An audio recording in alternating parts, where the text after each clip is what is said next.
Hello friends, কেমন আছো তোমরা? জানি খুব ভালো আছো আর সুস্থ থাকো, ভালো থাকো, এটাই চাই। তো আজকে যেমন বৃহস্পতিবার, হাজব্যান্ডের ছুটি আছে, তাই একটু বের হচ্ছি।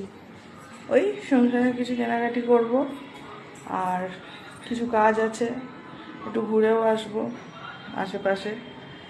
তো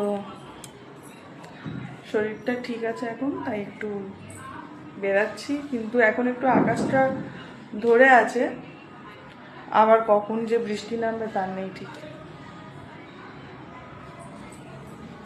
কি হলো, চলো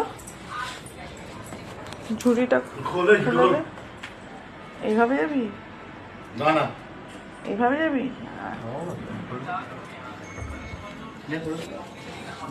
খুলে নে না, খুলে নে। এই যে